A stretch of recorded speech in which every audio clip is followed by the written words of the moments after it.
Hello and thank you for joining today's class presentation, Patient Accounting 2013, Is Revenue Cycle the Next Big Investment? I'm Graham Triggs and I'll be hosting the presentation with Mike Smith, the report's author. Before we get into the presentation itself, we just had a couple of quick announcements. There are some reports that have been published and will be published related to today's presentation. You can check out our 2012 Revenue Cycle Services report, and upcoming this year we will also have 2 reports also related to revenue cycle. Please make sure you check out performance data for your patient accounting vendor or those you may be considering by logging into our website. And you can also give us feedback and let us know what topics you'd like class to cover in the future. Today's presentation focuses on our recent patient accounting report and its emphasis on the revenue cycle process. Mike, why this report? Why now? I'll tell you, Graham, and thank you, and hello, everyone. I'm excited to spend a few minutes with you today, and hopefully this will be helpful as you guys start to think through some of the options that are out there around revenue cycle. One of the things that we've been actually watching patient accounting for quite a while, and as far as we can tell, it appears as though things are starting to mount, and we are starting to see some cracks in the dam. The question mark becomes when does the dam actually crack and break open, and a lot more decisions start to be made.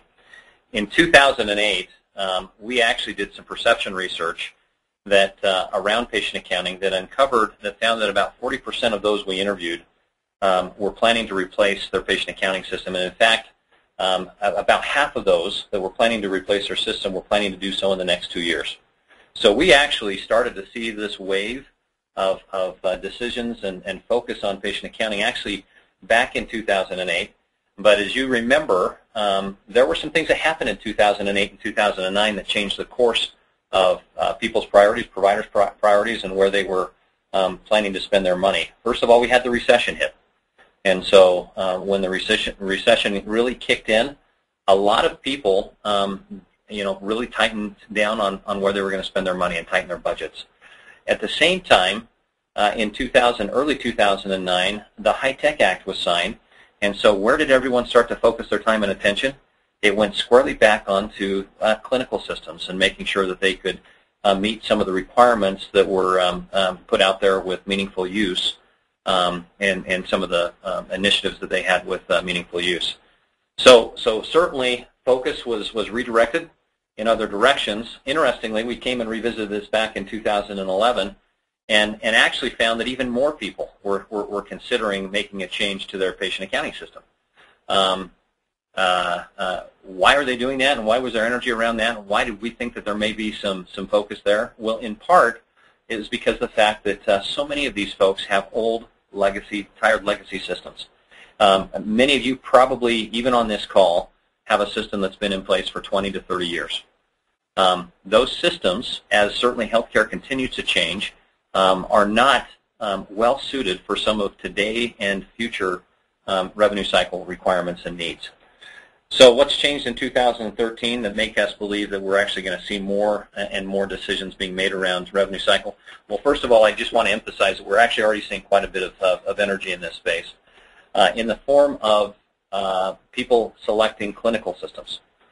At the same time, now that people are starting to get some of the foundational components in place with meaningful use and are starting to go well down the path with ICD-10, they're starting to redirect some of their focus and attention towards solutions that are going to enable them to handle the billing requirements across the entire continuum.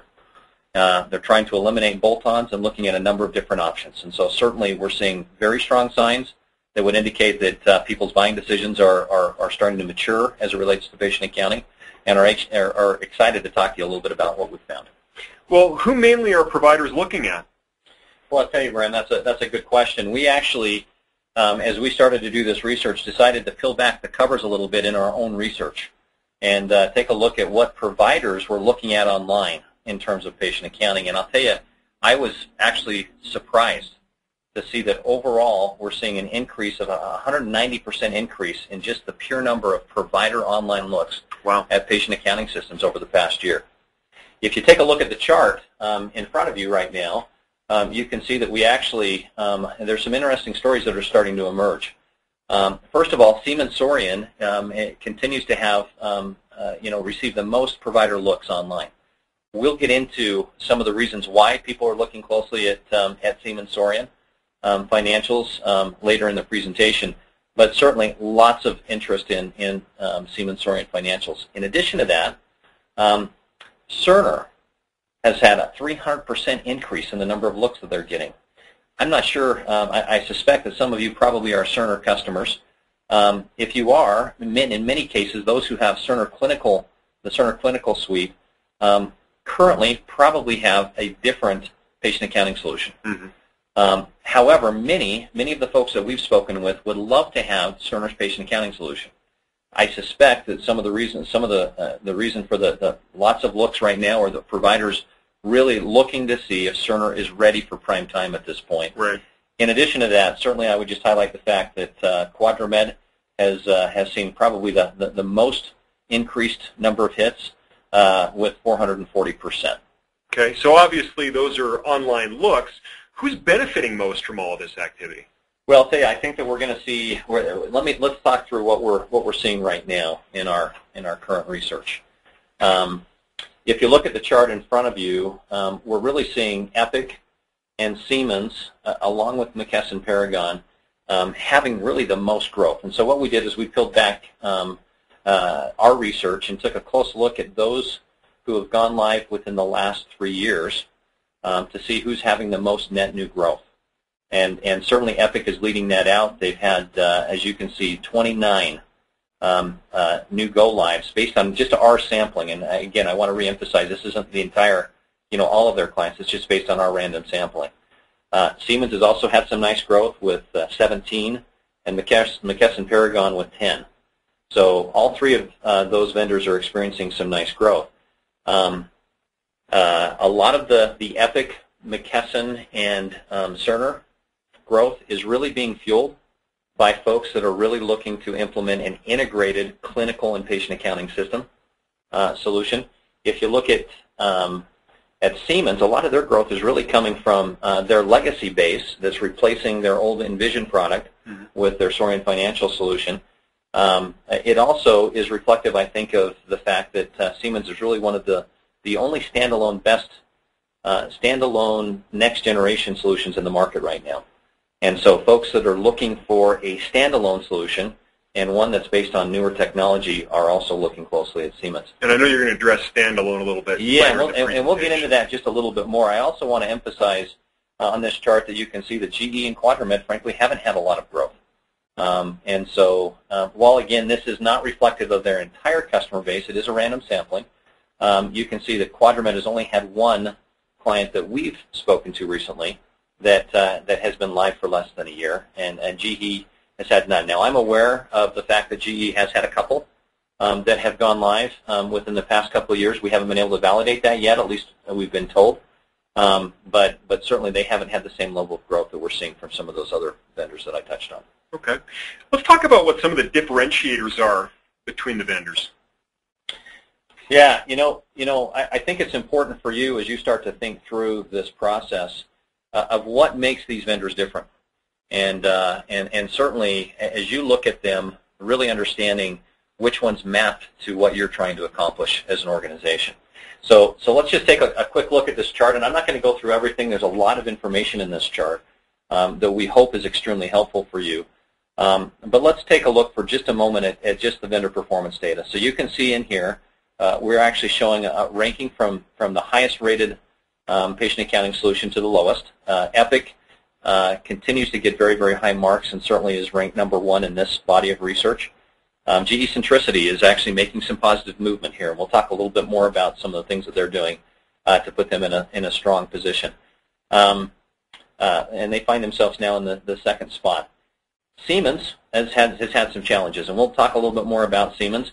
While they are one of the only next-generation standalone patient accounting solutions, that new technology has actually been a little bit challenging for them.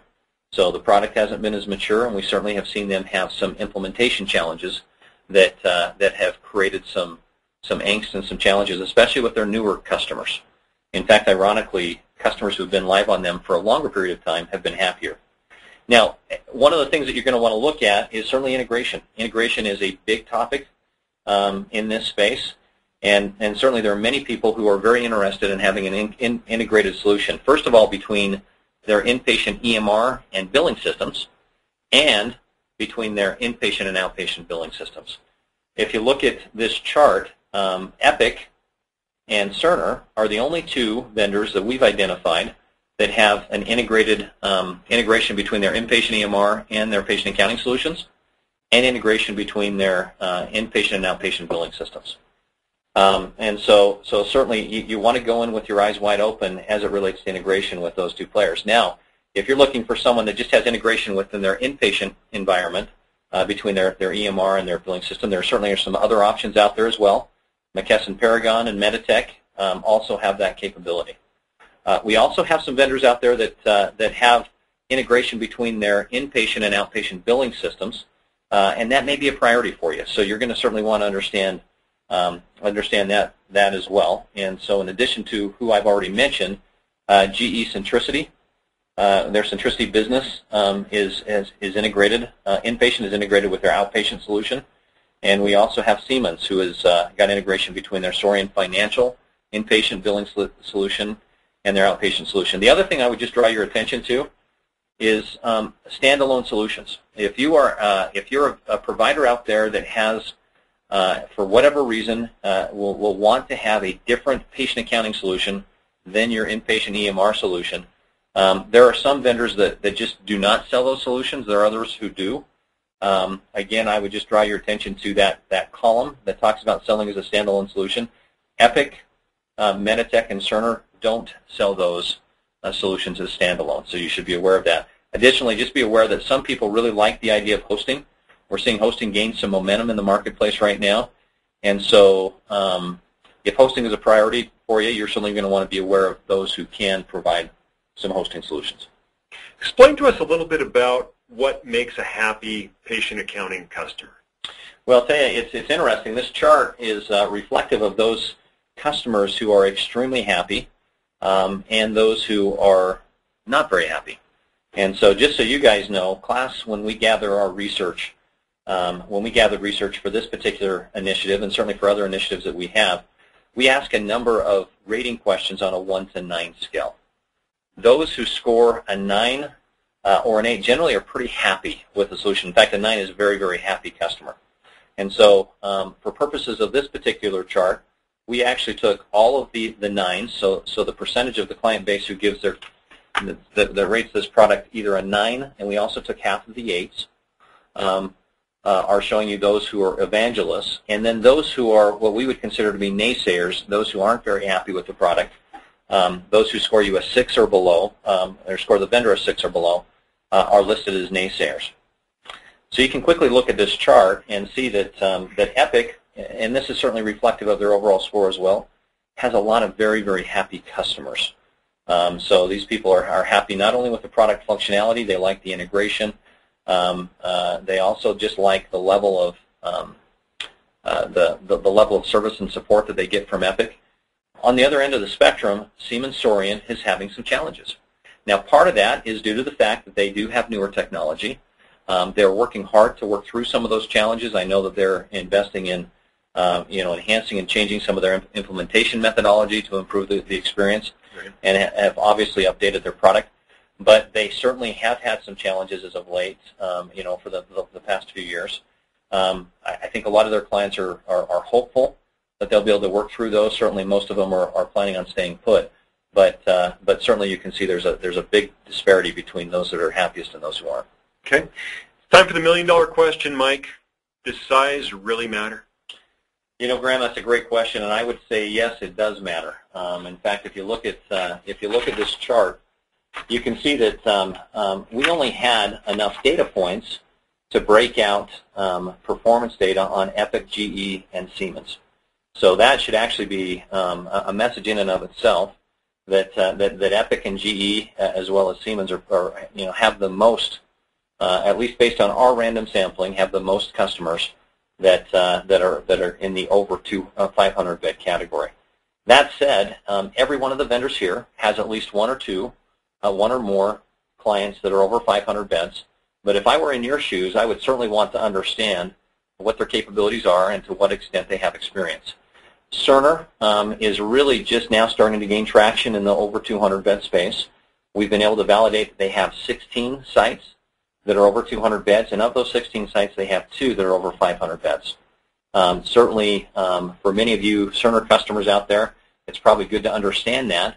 And again, this is what we've been able to validate how well they're performing. The other thing that I would just draw your attention to is the fact that, ironically, in each one of these instances, in the case of Epic, GE, and Siemens, they score lower with larger organizations than they do in the 200 to 500 bed category. I suspect that a lot of that is attributed to the fact that it's more complex, right. A more complex environment as you get into these larger health systems. Okay. Tell us a little bit about integration with the systems. So certainly, as I mentioned to you guys, or as I think I mentioned in that earlier chart that showed which organizations have integration, one of the questions that we ask providers is to rate their vendor on how well they support their organization's integration goals. And so what you're seeing here is a chart that shows you on the horizontal axis how well the organization how well they rate their vendor in supporting their organizational goals, and on the vertical axis, we ask them a yes/no question about whether or not that vendor is part of their long-term plans. A couple of interesting things that I'd like to draw your attention to. First of all, look at how strongly Epic is scoring on both fronts. 100% of their customers indicate that Epic is part of their long-term plans, and they score an 8.5 on a 9-point scale for supporting their integration goals. Epic has certainly very, very good, strong integration between their inpatient and outpatient environments, and certainly within the acute care setting, which I think drives that high level of satisfaction. GE is another interesting one because GE does not have a fully integrated system. In other words, their inpatient EMR and patient accounting system isn't integrated, but they have integration between their inpatient and outpatient billing systems. In addition to that, one of the things that we've observed with GE. Now you're talking about, when you're talking about integration with GE, you're talking about them not being on a single database, correct? Correct. That's a great point. That's a great point, Graham. Really, we are, for the purposes of this research, we're focused on those who actually have both systems on the same database. In the case of GE, while they don't have the same, they don't have an integrated inpatient EMR and patient accounting solution, they do a fairly good job of actually interfacing with some of the other EMR systems. And so we've certainly had some favorable feedback from their client base. Cerner, main reason, one of the primary drivers for someone to actually select Cerner is really around integration and the desire to have an integrated inpatient billing and clinical system. If you look over to the left side of the chart with Siemens. That's kind of a bittersweet place for them to be, isn't it? Obviously, they've got some customer loyalty there, or at least people planning to stay with them, but that's a pretty low score. Yeah, so Siemens, Graham, you make a great point, and that is, a lot of the folks that have implemented Siemens Sorian financials have some good loyalty. There's not very many of them that are planning to change.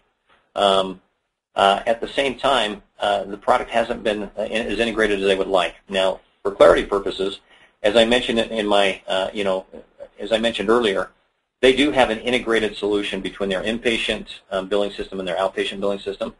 The only caution I would give you is that outpatient solution, it's called Sorian PM, is not yet widely deployed. And so not a lot of folks have really been able to take advantage of that integration yet. At the same time, a lot of their clients, or at least certainly a number of clients that we spoke with, anticipated and thought that there was going to be greater integration between their inpatient Sorian clinical system with their Sorian financial system, which while they do have some nice ties together, it is not on the same database, which I think is pulling them down. Okay. The only other thing that I would just draw your attention to is the fact that QuadraMed and Allscripts obviously are more exposed. You can see that clients, over 30% of QuadraMed clients have indicated that they're not part of their long-term plans, and certainly Allscripts, with at least their old legacy system, have a number of clients that are planning to replace that system. Right. Okay. Let's talk about standalone systems. Yeah, when it comes to standalone systems, I think it's important for you to understand what your options are. This particular chart is really showing you, of those who have patient accounting solutions, what EMR systems they also are using. And you can take a look very quickly and see that organizations like Epic, most of their client base have Epic clinical and financial applications in place. The same rule applies for Meditech and Cerner. If you look at the other vendors, if you look at Allscripts, GE, McKesson Paragon, QuadraMed, and Siemens Sorian, all of them have standalone solutions. Now, ironically, most people would look at Paragon and say, hey, that's not really been sold as a standalone solution. When they came out with their Better Health 2020 announcement and indicated that they were going to be focusing more of their time and energy and resources behind their go-forward solution, which is McKesson Paragon, they also made it clear, I think, to everyone that those who wanted to could implement McKesson Paragon Financials as a standalone solution. But these really are the options that you have for standalone. So if you're looking for that type of a scenario, these are going to be the vendors that you're going to want to be focusing your attention on. Okay. And what about the future? So as we think about next generation, this is another thing that you want to be thinking about. I list the same standalone vendors that I just touched on a second ago.